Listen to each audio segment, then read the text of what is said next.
Alhamdulillahilladzi yassara lana al-asbabal mani'ata minad dalali wal ibtidan.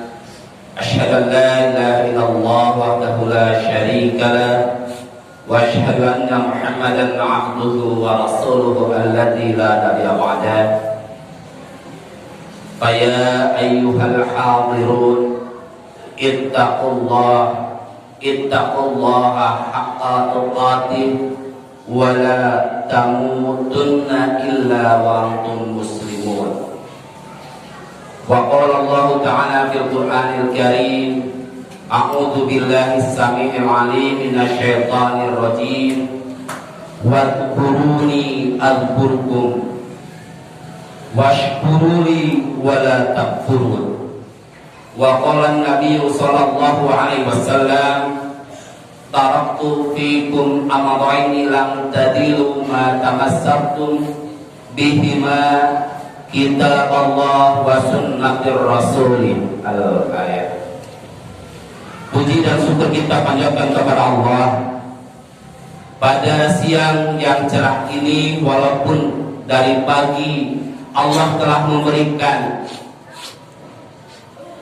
rahmat berupa hujan. Mudah-mudahan dengan diturunkan hujan menjadi keberkahan dan tiada penghalang bagi kita untuk melaksanakan seluruh apa kegiatan yang harus kita lakukan dan melaksanakan ibadah pada siang sholat Jumat ini. Kita bersyukur kepada Allah atas hidayah dan taufiknya. Pada saat ini kita masih diberikan dan diizinkan oleh Allah untuk menghirup udara. Betapa banyak orang-orang yang sakit dan telah mendahului kita dengan tidak bisa menghirup udara di dunia. Tidak lama dan baru saja jemaah kita, jemaah Al-Fajar dan jajaran DKM Al-Fajar, almarhum Bapak Haji Dede Diran telah mendahului kita. Allah yarham, semoga Allah mengampuni segala dosanya dan Allah menerima segala kebaikannya. Tidak lupa salawat serta salam kita doakan kepada Allah, semoga tercurah kepada Nabiullah Muhammad, kepada para tabi'in, atbi'ut tabi'in, sehingga kita sampai yaumil akhir kelak.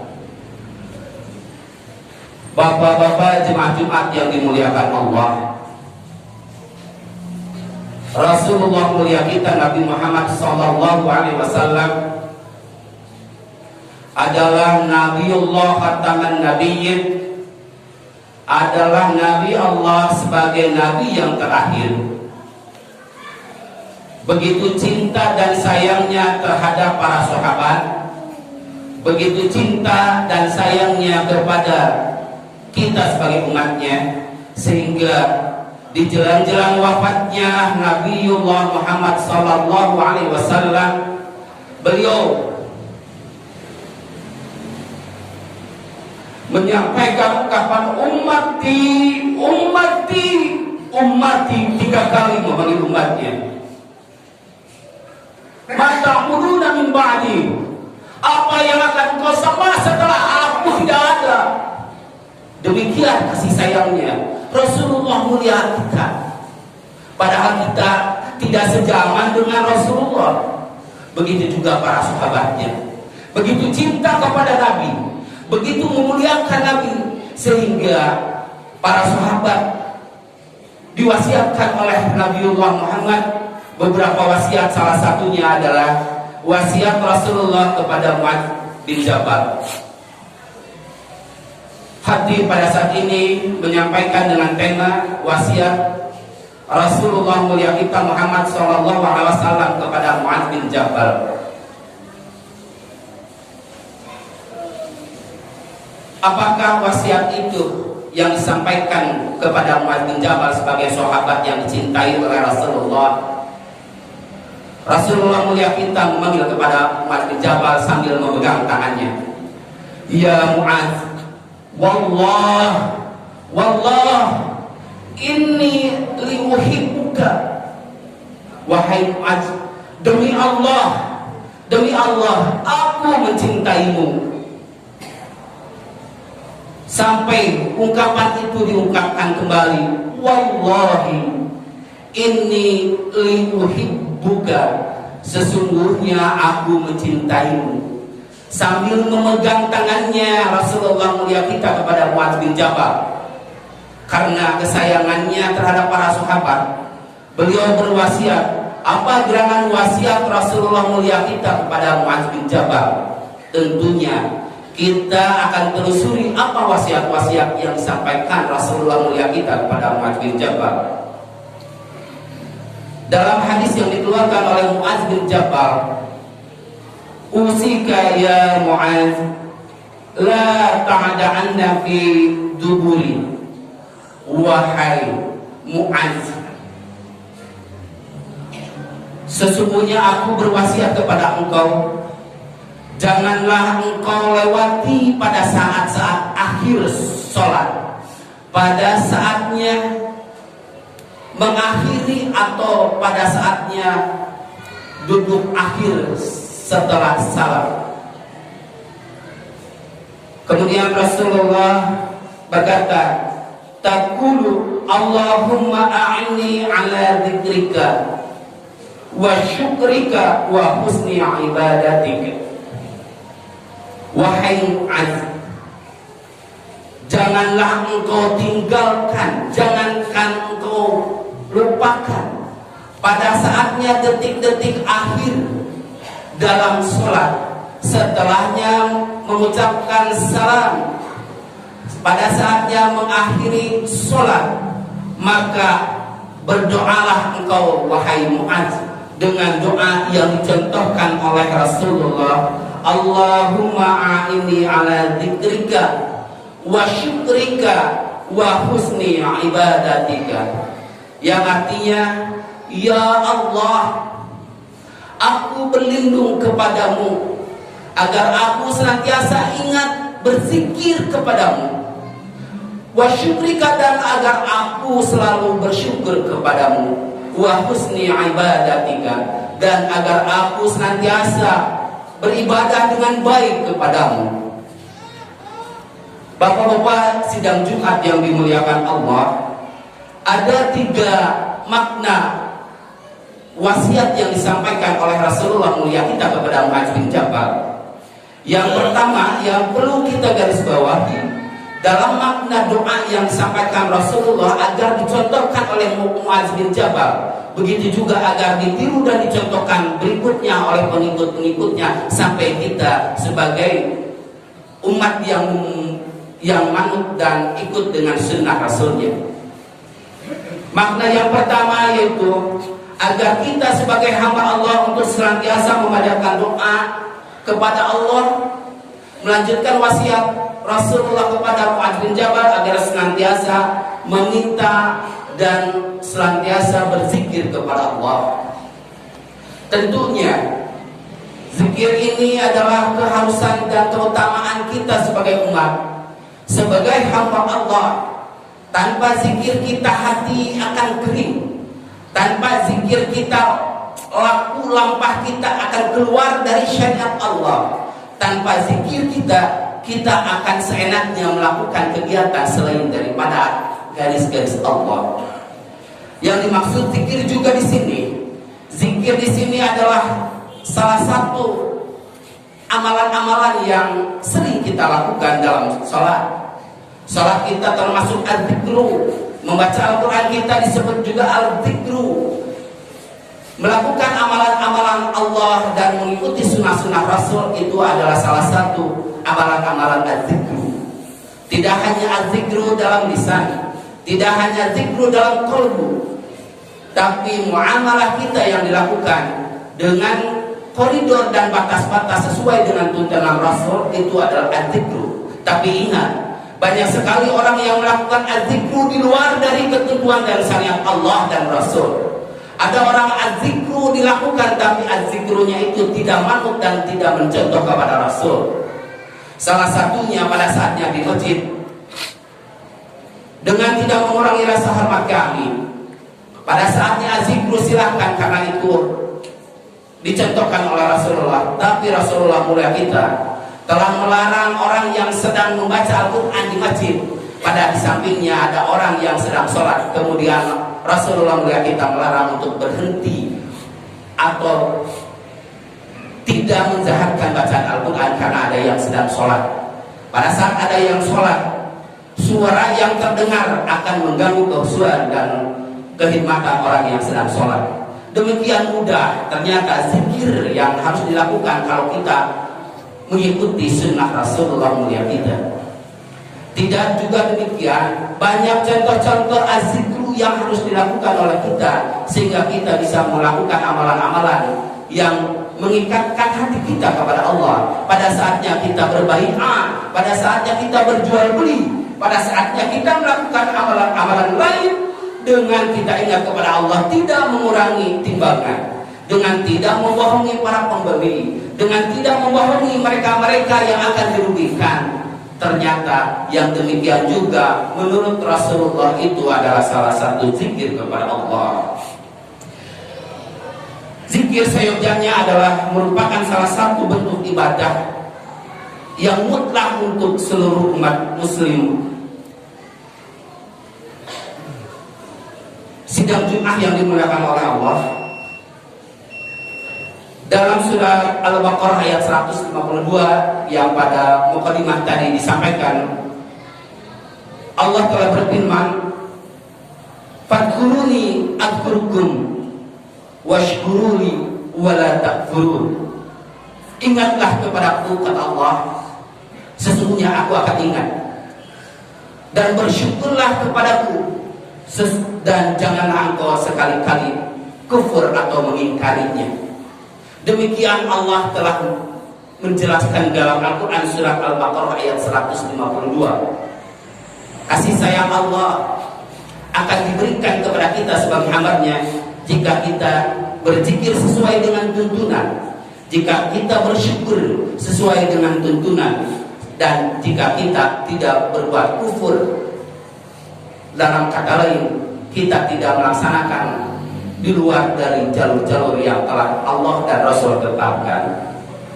Kemudian yang kedua, dalam kaitan esensial hadis yang disampaikan oleh Rasulullah mulia kita kepada Mu'adz bin Jabal, esensi yang kedua adalah untuk menikmati rasa syukur kita atau kita dalam kehidupan untuk selalu bersyukur kepada Allah. Wa in ta'addana rabbukum la in syakartum la azidannakum wa la in kafartum inna 'adzabi lasyadid. Kita bersyukur kepada Allah, Allah akan tambah nikmatnya. Tapi jika kita mengingkari atau kufur, sesungguhnya 'adzabi lasyadid, sesungguhnya azab Allah sangat pedih. Jemaah Jumat yang dimuliakan oleh Allah, bersyukur adalah salah satu wujud dari pengakuan lidah kita dalam hati kita sebagai ketundukan kepada Sang Maha Pencipta Rabbul Izzati. Rasa syukur sangat bermanfaat untuk ketaatan kita dan menjauhkan diri dari ketamakan dan kemaksiatan. Kita pada saatnya pandemi, kita pada saatnya Allah uji dengan virus COVID-19, tapi kita masih diberikan jatah yuswa, jatah usia oleh Allah. Kita masih diberikan dan dilapangkan untuk berkahnya rezeki walaupun dalam kondisi pandemi. Tapi tidak sedikit orang yang telah mendahului kita, orang yang dalam kondisi sekarang ini ekonominya sangat sulit dengan kondisi pandemi saat ini. Makanya marilah kita bersyukur kepada Allah walaupun dengan kondisi pandemi saat ini, tapi kita masih kuat, masih bisa bertahan, dan masih bisa diberikan oleh Allah kelapangan rezeki. Tapi dengan rezekinya diberikan oleh Allah, tentunya untuk mengimplementasikan rasa syukur kita kepada Allah, dengan rezeki itu kita keluarkan atau kita berikan kepada siapa atau kita gunakan untuk apa? Ini yang menjadikan pertanyaan yaumil akhir kelak. Jika harta kita, jika yang dipunyai oleh kita, tapi kita keluarkan bukan di jalan Allah, atau kita bukan dengan jalan syariat Rasulullah. Rezeki kita yang kita keluarkan tentunya banyak fakir miskin, yatim piatu yang Allah telah menguji mereka. Anak yatim ditinggalkan oleh orang tuanya, fakir miskin yang sulit atau kurang dilapangkan oleh Allah rezekinya. Siapa yang akan membantu selain daripada kita yang mampu? Maka esensi rasa syukur kita, bantulah mereka. Karena kata Rasulullah mulia kita, jika kita mencintai yatim piatu, sungguh di surga seperti ini, kata Rasulullah. Tempatnya dengan Rasulullah mulia kita itu tidak akan berjauhan, seperti jari telunjuk dengan jari tengah. Rasulullah di atas, tapi kita di bawahnya tidak jauh. Berarti Rasulullah mulia kita telah memberikan sinyal orang yang mencintai yatim piatu tentu di surga kelak akan dekat dengan kami, dengan Rasulullah. Dengan hal yang demikian, rasa syukur kita marilah kita implementasikan, mencintai orang-orang fakir dan miskin dan mencintai yatim piatu. Begitu juga di jajaran-jajaran masjid-masjid pada saatnya terkumpulnya dana-dana yang kiranya sudah meluap dan besar.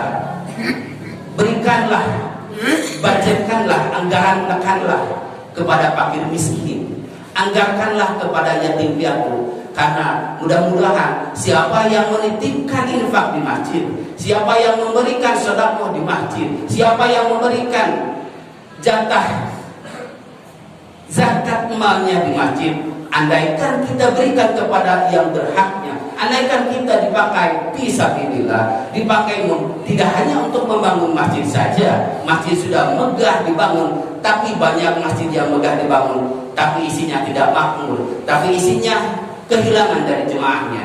Tapi salah satu agendanya, jadikan agenda kita untuk membantu fakir miskin dan membantu yatim piatu. Itulah rasa syukur kita pada poin yang kedua. Kemudian pada poin yang ketiga, yang terakhir adalah wa husni ibadatika. Ya Allah, dekatkanlah kami, jadikanlah kami sebagai hamba-Mu yang berbuat ibadah baik kepadamu. Demikian wasiat Rasulullah mulia kita yang terakhir, yaitu agar kita selalu berdoa kepada Allah, untuk memohon kepada Allah agar kita selalu beribadah dengan baik kepada Allah. Tentu al-aslu ibadatit tauqid mamnu'un. Asal di dalam perintah ibadah itu adalah diam dan mengikuti jika tidak ada perintah. Jika ada perintah, laksanakan. Jika tidak ada perintah dari Allah dan Rasul, cukup diam. Karena kata Rasulullah mulia kita, kalau kita melaksanakannya tidak dengan contoh Rasulullah mulia kita ibadah, mana mungkin ibadah itu bisa dikatakan baik walaupun jumlahnya banyak atau besar. Tapi Rasulullah mulia kita mewanti-wanti, man kadzaba alayya muta'ammidan falyatabawwa maq'adahu minan nar. Barang siapa yang mengatasnamakan dariku, beribadah atas nama dariku, padahal itu bukan dariku atau itu bukan dari ajaranku, maq'adahu minan nar, falyatabawwa maq'adahu minan nar, maka telah siap-siaplah akan didudukkan di api neraka. Na'udzubillah summa na'udzubillah. Apakah kita tidak takut pada saat kita memohon kepada Allah untuk beribadah dengan baik, tapi tidak pernah terbersit dalam hati kita sedikit pun mengevaluasi apakah ibadah kita sudah benar atau tidak? Karena kalau ibadah kita tidak benar, tidak pernah ada yang mengevaluasi selain daripada diri kita. Pernahkah kita terbersit dalam diri kita? Apakah ibadah kita sudah mencontoh kepada sunnah Rasulullah mulia kita? Kalau tidak, kita khawatir ancaman Rasulullah kita, man kadzaba alayya muta'ammidan falyatabawwa maq'adahu minan nar. Kebanyakan orang-orang yang beribadah tentunya karena referensi edukasi, referensi keilmuannya yang mesti kita pahami juga dengan kondisi yang dulu dengan yang sekarang yang berbeda. Zaman dulu tidak pernah membaca kitab, tidak pernah menggali hadis. Zaman sekarang tinggal klik, ada programnya, ada datanya. Mungkin saja kita memaklumi, tapi apakah kita terkunci hati kita dengan sesuatu ibadah yang tidak ada ilmunya pada zaman dulu? Tentu itu ada kekeliruan. Pada saat ini Allah masih memberikan waktu kepada kita. Tentu jadikanlah esensi rasa ibadah yang baik itu adalah mengevaluasi diri kita agar ibadah kita ibadah yang sesuai dan yang dibenarkan oleh Allah dan mencontoh sunnah Rasulullah mulia kita. Barakallahu li wa lakum.